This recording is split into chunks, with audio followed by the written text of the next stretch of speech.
গোপনে বার্সেলোনার নতুন মাঠ পরিদর্শন করেছেন লিওনেল মেসি। শুধু তাই নয়, মেসি নিজেই বলছেন শুধু বিদায় বলতে নয়, খেলোয়াড় হিসেবেই এই মাঠে ফিরতে চাই আমি।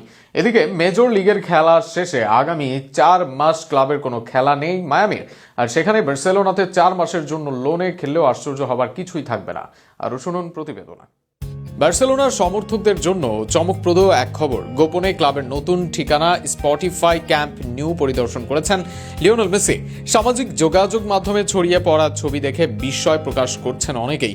জানা যায়, গত রাতে আর্জেন্টাইন তারকা নীরবে উপস্থিত ছিলেন বার্সেলোনার নতুন স্টেডিয়ামে। মেসি নিজেও জানিয়েছেন আবেগ ঘন বার্তা, যেখানে বার্সায় আবারও খেলার স্বপ্ন দেখছেন তিনি। মেসি বলেন, আমি আশা করি এখানে ফিরে আসব, শুধু বিদায় জানাতে নয়, খেলোয়াড় হিসেবেও ফিরতে চাই।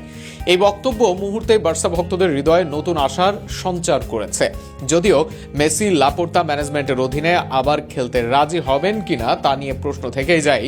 তবে মেজর লিগ সকারে মৌসুম বিরতির সময় জানুয়ারি ট্রান্সফার উইন্ডোতে লোন চুক্তিতে কাতালান ক্লাবে ফেরার সম্ভাবনাও একেবারে উড়িয়ে দেওয়া যায় না।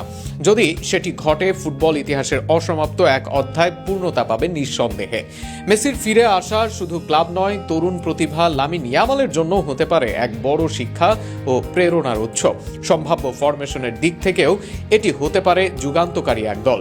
সামনে লামিন, লেভানডস্কি, রাফিনিয়া বা রাশফোর্ড এবং নাম্বার 10 ভূমিকায় মেসি, এমন সমন্বয়ে তৈরি হতে পারে ভয়ঙ্কর এক আক্রমণ ভাগ। মিডফিল্ডে ফ্র্যাঙ্ক ডি ইয়াং ও পেদ্রির কেমিস্ট্রি সবারই জানা। পেদ্রি মেসির সামান্য নিচে খেললে রক্ষণে ভারসাম্য থাকবে, আর ফেরমিন লোপেজ হতে পারেন কার্যকর সুপার সাব। প্রয়োজনে ওলমো মেসির স্থানে নাম্বার 10 হিসেবে ভূমিকা রাখতে পারবেন।